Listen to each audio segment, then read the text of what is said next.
Hi hello ಎಲ್ರಿಗೂ ನಮಸ್ಕಾರ. Welcome to Krupasuma blog. ರಾತ್ರಿ ಮಲಗಲು ಹೋದ ತಕ್ಷಣ ಈ ರೋಗ ಲಕ್ಷಣಗಳು ಕಂಡು ಬಂದರೆ ಕಿಡ್ನಿಯಲ್ಲಿ ಸಮಸ್ಯೆ ಆಗಿದೆ ಎಂದರ್ಥ.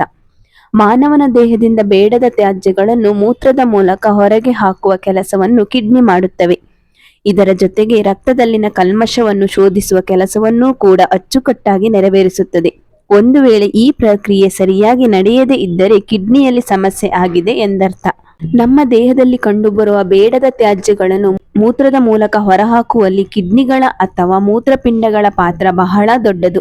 ಅಂದ್ರೆ ಮೂತ್ರ ವಿಸರ್ಜನೆಯ ಪ್ರಕ್ರಿಯೆಗೆ ಅಗತ್ಯವಾಗಿ ಬೇಕಾದ ಎಲ್ಲಾ ಕೆಲಸ ಕಾರ್ಯವನ್ನು ಅಚ್ಚುಕಟ್ಟಾಗಿ ಮಾಡುವುದು. ಇದರ ಜೊತೆಗೆ ದೇಹದ ದ್ರವ ಸಮತೋಲನವನ್ನು ಕಾಪಾಡಿಕೊಳ್ಳಲು ಹಾಗೂ ರಕ್ತದಲ್ಲಿನ ಕಲ್ಮಶವನ್ನು ಶೋಧಿಸಲು ಮುಂತಾದ ಹಲವು ಪ್ರಮುಖ ಕಾರ್ಯವನ್ನು ತನ್ನ ಪಾಡಿಗೆ ತಾನು ನಿರ್ವಹಣೆ ಮಾಡುತ್ತಾ ಹೋಗುತ್ತದೆ.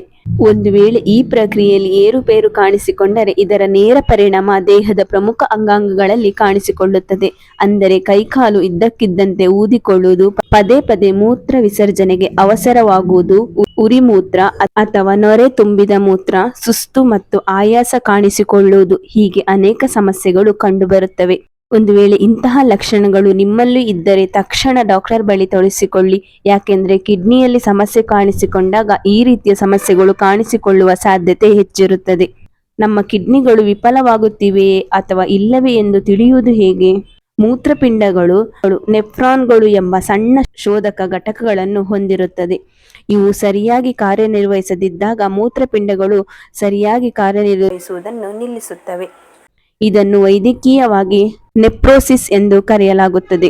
ಇದು ಮೂತ್ರಪಿಂಡದ ಹಾನಿಯನ್ನು ವಿವರಿಸಲು ಬಳಸುವ ಪದವಾಗಿದೆ. ಇದು ರೋಗವಲ್ಲದಿದ್ದರೂ ಚಿಕಿತ್ಸೆ ನೀಡದೇ ಇದ್ದರೆ ನಂತರ ಗಂಭೀರ ಸಮಸ್ಯೆಗಳಿಗೆ ಕಾರಣವಾಗಬಹುದು.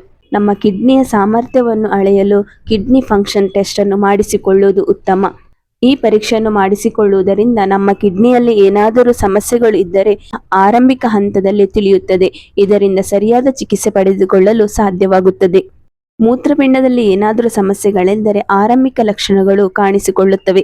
ಅದರಲ್ಲಿ ಮೊದಲನೆಯದು ಮೂತ್ರದಲ್ಲಿ ಅತಿಯಾದ ಪ್ರೋಟೀನ್. ಇದನ್ನು ಪ್ರಮುಖ ಲಕ್ಷಣವೆಂದು ಪರಿಗಣಿಸಲಾಗುತ್ತದೆ. ಇದರಲ್ಲಿ ನೀವು ಮೂತ್ರ ವಿಸರ್ಜಿಸುವಾಗ ಸಾಮಾನ್ಯಕ್ಕಿಂತ ಹೆಚ್ಚಿನ ಪ್ರೋಟೀನ್ ಬಿಡುಗಡೆಯಾಗುತ್ತದೆ. ಇದರಿಂದ ಮೂತ್ರವು ನೊರೆಯಂತೆ ಕಾಣುತ್ತದೆ. ರಕ್ತದಲ್ಲಿ ಪ್ರೋಟೀನ್ ಕೊರತೆ ಉಂಟಾಗುತ್ತದೆ. ಎರಡನೆಯ ಸಾಮಾನ್ಯ ಕಾರಣವೆಂದರೆ ರಕ್ತದಲ್ಲಿ ಪ್ರೋಟೀನ್ನ ಕೊರತೆ. ಈ ರೋಗ ಲಕ್ಷಣದ ಹಿಂದಿನ ಕಾರಣವು ಮೊದಲ ಕಾರಣಕ್ಕೆ ಸಂಬಂಧಿಸಿದೆ.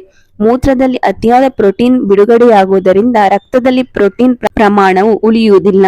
ಇದರಿಂದ ರಕ್ತದಲ್ಲಿ ಪ್ರೋಟೀನ್ ಸಮಸ್ಯೆ ಪ್ರಾರಂಭವಾಗುತ್ತದೆ. ಮೂರನೆಯ ಕಾರಣವೇನೆಂದರೆ ಆಯಾಸ ಮತ್ತು ವೀಕ್ನೆಸ್. ದೇಹದಲ್ಲಿ ಸಾಕಷ್ಟು ಪ್ರೋಟೀನ್ ಮತ್ತು ಶಕ್ತಿಯ ಕೊರತೆಯು ಆಯಾಸಕ್ಕೆ ಕಾರಣವಾಗಬಹುದು. ಹಸಿವು ಕಡಿಮೆಯಾಗುವುದು ಮತ್ತು ಊತ ಕೂಡ ಇದರ ಲಕ್ಷಣವಾಗಿದೆ. ಹೆಚ್ಚುವರಿಯಾಗಿ ಮೂತ್ರ ವಿಸರ್ಜನೆ ಕಡಿಮೆಯಾಗುವುದು, ರಕ್ತದೊತ್ತಡ ಹಠಾತ್ ಹೆಚ್ಚಳ ಮತ್ತು ಕೆಲವು ಸಂದರ್ಭದಲ್ಲಿ ಮೂತ್ರದಲ್ಲಿ ರಕ್ತ ಕಾಣಿಸಿಕೊಳ್ಳುವುದು ಇದರ ಲಕ್ಷಣವಾಗಿವೆ. ಈ ಸಮಸ್ಯೆಗಳಲ್ಲಿ ಯಾವುದಾದರೂ ಅನುಭವವಾದರೆ ಸರಿಯಾದ ಸಮಯದಲ್ಲಿ ಸೂಕ್ತ ಚಿಕಿತ್ಸೆಯನ್ನು ಒದಗಿಸಲು ನೀವು ತಕ್ಷಣ ವೈದ್ಯರನ್ನು ಸಂಪರ್ಕಿಸಬೇಕು. ನೋಡಿದ್ರಲ್ಲ ಫ್ರೆಂಡ್ಸ್, ನಮ್ಮ ಮೂತ್ರಪಿಂಡಗಳು ಸರಿಯಾಗಿ ಕೆಲಸ ನಿರ್ವಹಿಸಿದರೆ ಮಾತ್ರ ನಾವು ಉತ್ತಮ ಜೀವನ ನಡೆಸಲು ಸಾಧ್ಯ. ಈ ಮಾಹಿತಿ ನಿಮ್ಗೆ ಇಷ್ಟವಾಗಿದ್ರೆ ದಯವಿಟ್ಟು ನಮ್ಮ ಚಾನೆಲ್ನ ಸಬ್ಸ್ಕ್ರೈಬ್ ಮಾಡ್ಕೊಳ್ಳಿ, ಹಾಗೆ ಬೆಲ್ ಐಕಾನ್ನ ಕ್ಲಿಕ್ ಮಾಡಿ. Thank you.